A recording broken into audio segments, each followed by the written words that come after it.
Good morning, Mr. Relic.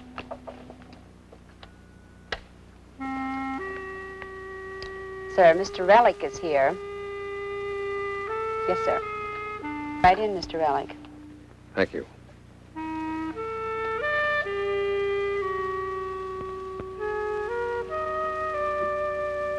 So very lovely. Who'd ever guess that such beauty and softness could be so very, very dead? You'd better save your charm for him. I have a feeling you're going to need it.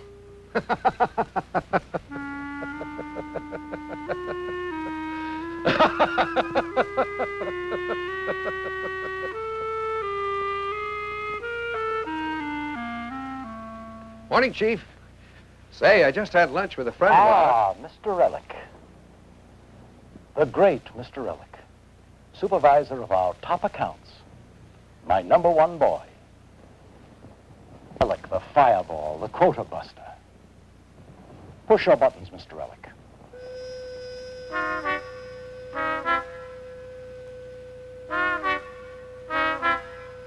Come, man, you know which ones they are.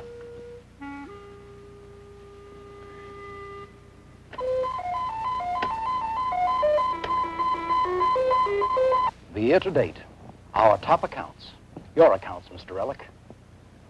Take a look at account #1. For the first time in our history, a leveling off, the possibility of a decline, despite more potential customers than we've ever had. Well, sir, it's the competition. I've got some figures. The same is true of account #2. The market's in orbit. Our sales are sitting on the launching pad.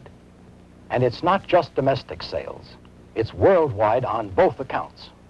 Well, sir, if you'll just take a look at these studies made of the competition's activities, I'm sure that you'll realize... I realize, Mr. Relic, that these two accounts have never failed to be our most profitable operations.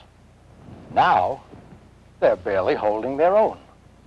Well, sure, the market is bigger than ever, but the competition has come up with some truly remarkable products and techniques. They're spending millions on research, and they're telling their story to anyone who'll listen. Would you suggest we get out of the business? No. But we've got to reevaluate our sales goals. Our #1 and #2 products are rapidly becoming outmoded. Yes, I know. You think our best potential lies in the #3 account. I'd stake my life on it, sir. Just look at these sales figures. The annual increases. 50,000 sales? Peanuts. Well, that's right. 50,000 today is less than 5% of the annual sales total. But that third account represents an untapped market with a fantastic potential.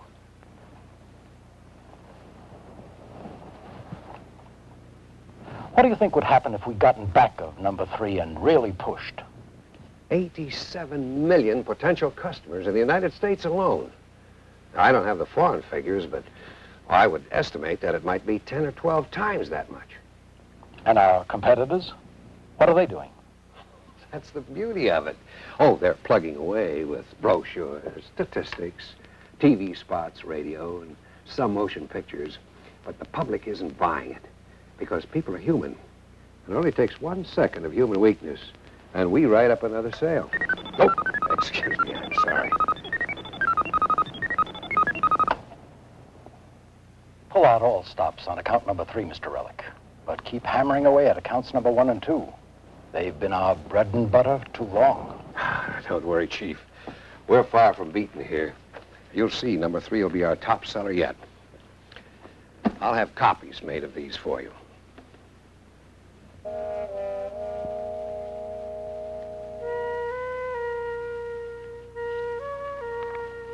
He wants copies made of these immediately. I'm returning to the field. I have your monthly sales records typed. I was out of labels, though. Put them on my desk.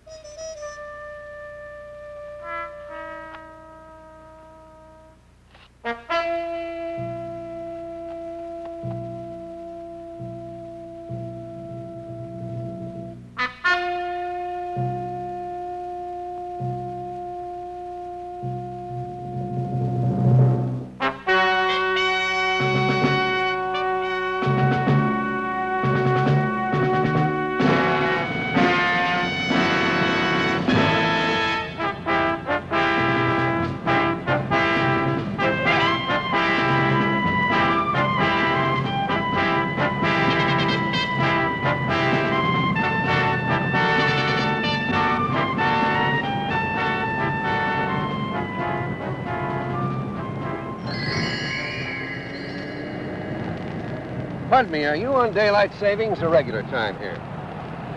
Fast time now. Are you new in town? Yes, just got in a minute ago, as a matter of fact. I bet you some kind of salesman or something. Got any free sample from that pretty bag of yours? No free samples. I'm Okay. sorry, friend. Some other time. Thank you.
Hold on.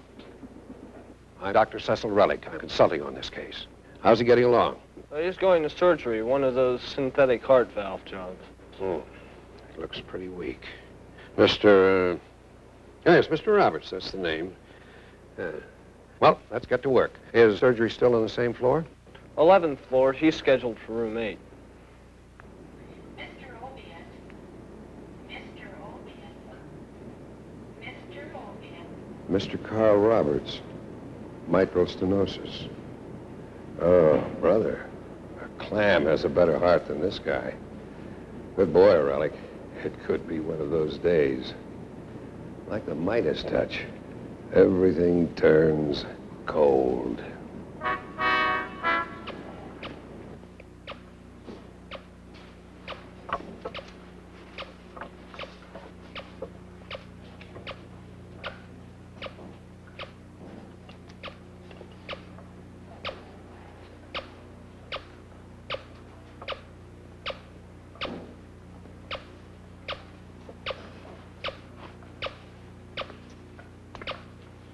Well, so then, take off the heart-lung bypass.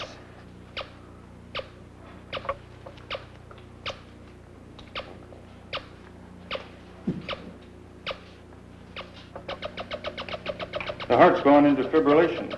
Quickly, electric shock to the left ventricle. This one's right over here. Cover me over, please. Stimulus.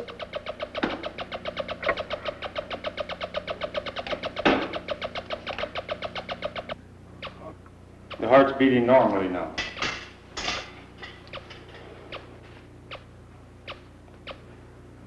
Let's get out of here.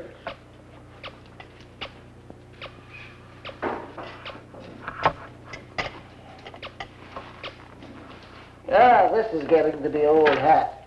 You ought to sit in on a complete cardiac replacement. You sure know your ventricles, Dr. Reed. Congratulations. Thank you, Doctor.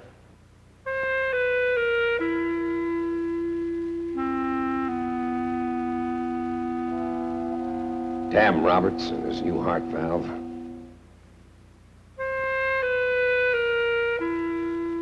I'll keep in touch, Roberts. Dr. Barnes. Mr. Copeland. Mr. Copeland. Mrs. Smith, please return to your room. Mrs. Smith, please return to your room. Glaucoma. Cirrhosis. Ulcers. Kidney infection.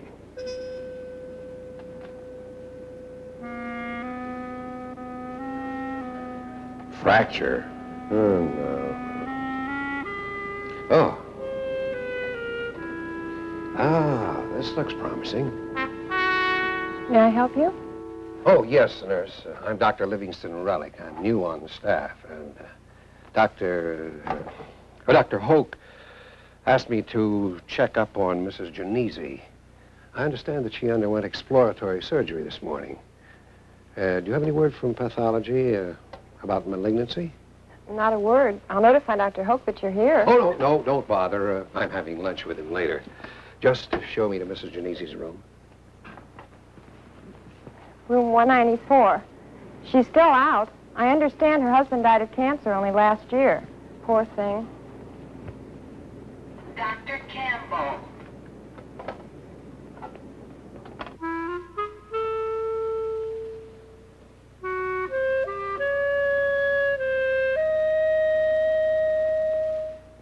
She's still sleeping.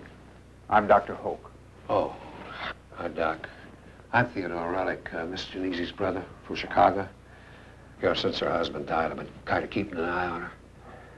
I want to know, Doc, how serious is it? Let's step out in the hall. Oh. It's odd that she didn't mention you, although I'm very glad you're here, because she's certainly going to need all the strength she can muster. Mr. Relic, your sister is a very sick woman. I'm going to lay it on the line. She has cancer.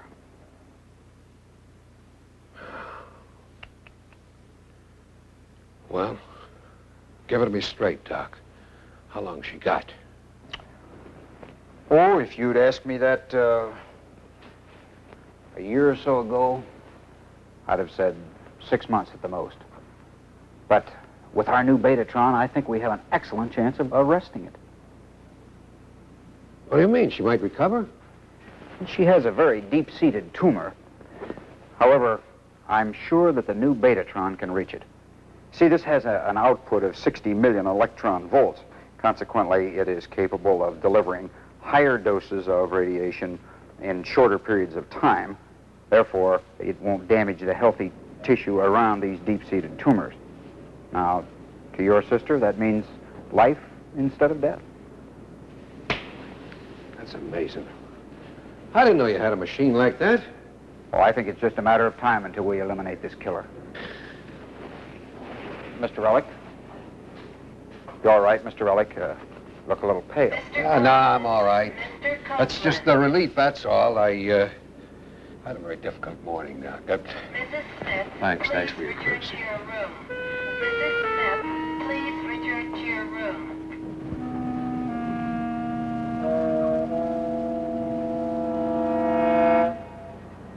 Scratch Genesi. What a morning. Number 1 and 2 accounts are in even worse shape than I'd figured. You spend thousands of years building up an account that falls apart in a decade or two.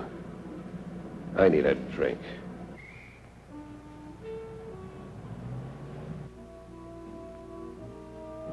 Why didn't I change accounts when I had a chance? Something nice and dependable like war. Even murder. Life expectancy going up almost daily. It's inflation, that's what it is.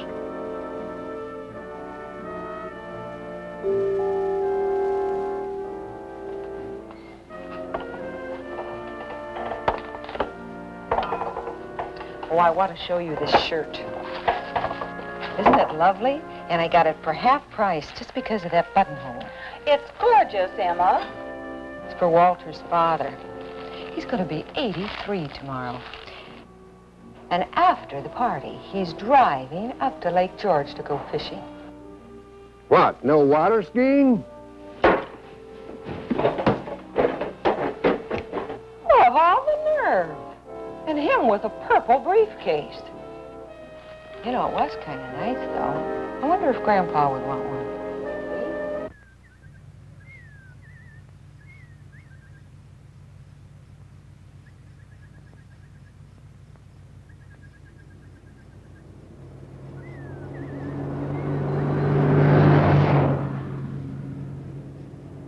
Come on, Relic, old boy, get hot.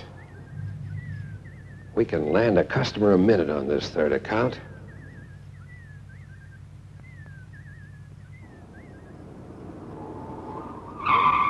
Here we go.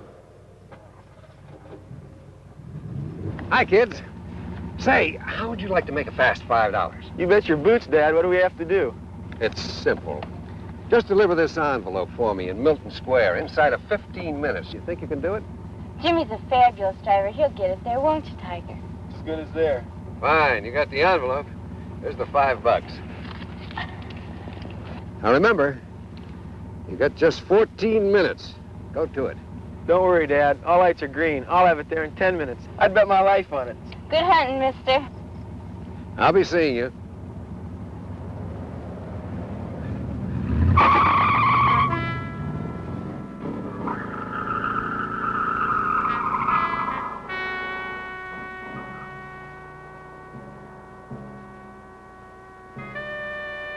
I'm almost sure of it. In fact, I'd bet on it. The odds are in my favor.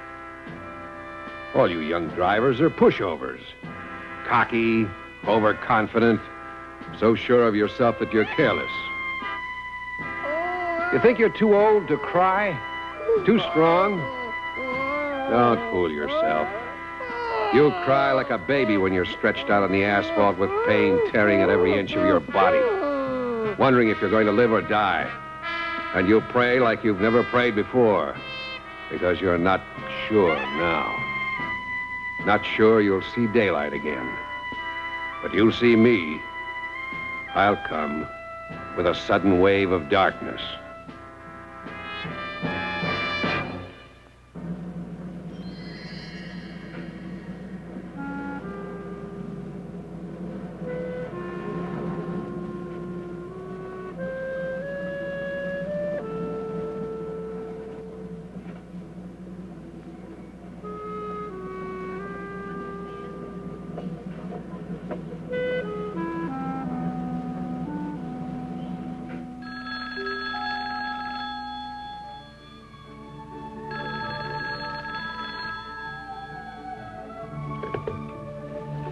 Safeway Supermarket. Yes, they're still on sale. Well, we close in 10 minutes, but if you can get over here before then, I'll save you a couple of choice cuts. Okay, you rush right over. Thank you. So simple. Give them a motive and they'll furnish the crime. Murder. Themselves or someone else.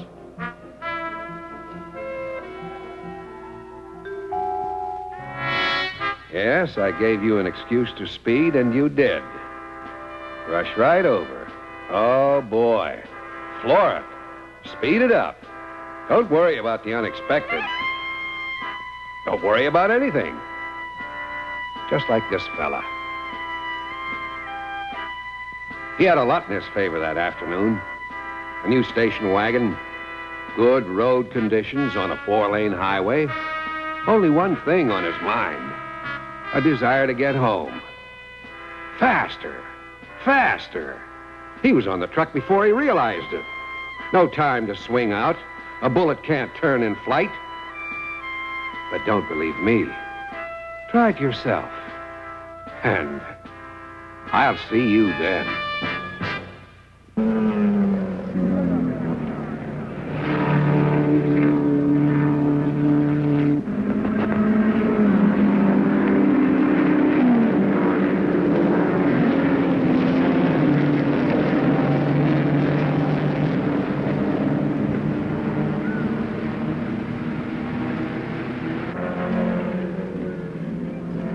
That must be a great sensation out there.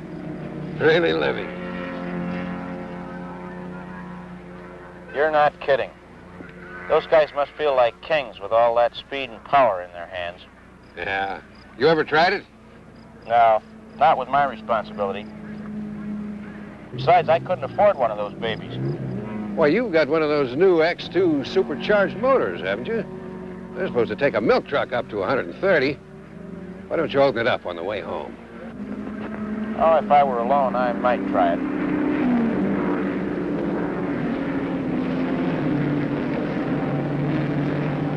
Say, how'd you know I had an X2 engine in my car?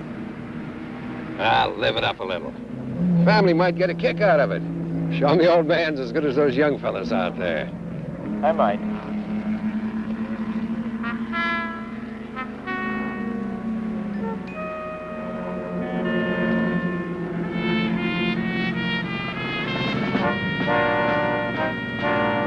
Live it up a little.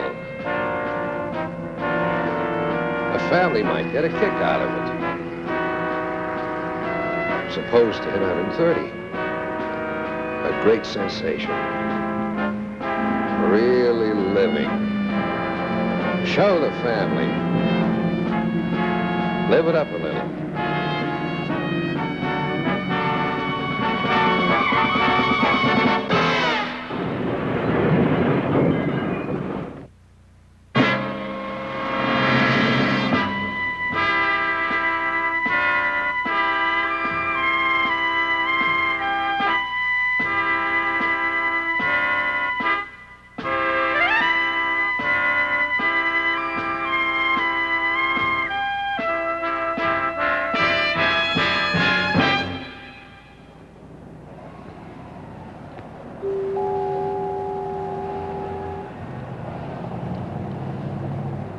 I think I found what's causing your noise. There's a big bump on the inside of that left front tire. Oh, no. Don't tell me I need a new tire. Well, it could go any minute. Then again, it might last 1,000 miles or more. I'd let it go if I were you. Penny saved is a penny earned, you know. My stars, you could have sold me a tire, too. I think you're right. I'm sure I can make it to Akron. It's only 30 miles. This is for you. No. It's company policy, you know. Believe me, it was my pleasure.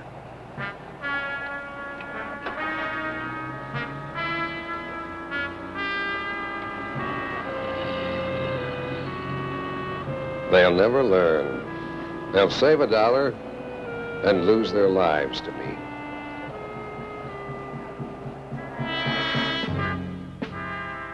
You drivers never learn. You'll press your luck, and that makes you my kind of people. My good customers. You'll gamble on anything. The train hit the car broadside. Carried it 169 feet, rolled it over 4 times. A 16-year-old boy and 24-year-old man dead at the scene. The 22-year-old girl who was driving, pronounced dead at the hospital. Her 3-year-old son lived only a few hours.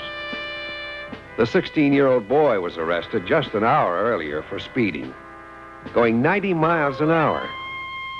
It's an odd thing. Birds of a feather. Drivers who take chances seem to flock together. No, you'll never learn. If you don't believe me, keep pressing your luck. But that instant before impact, look beside you. I'll be there.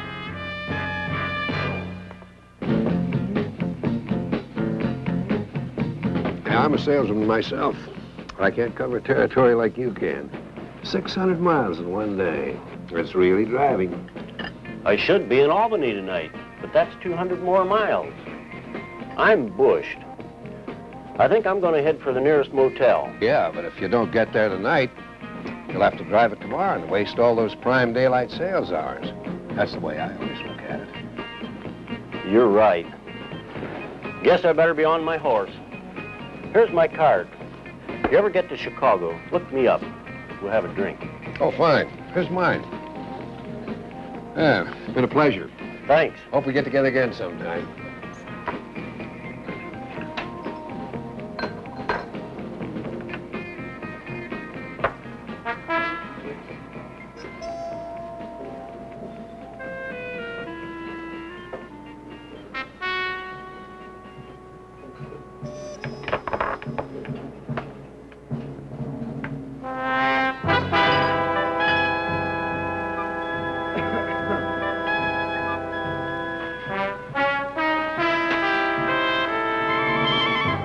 Run, you fools. Make my third account the bloodiest in the history of the world.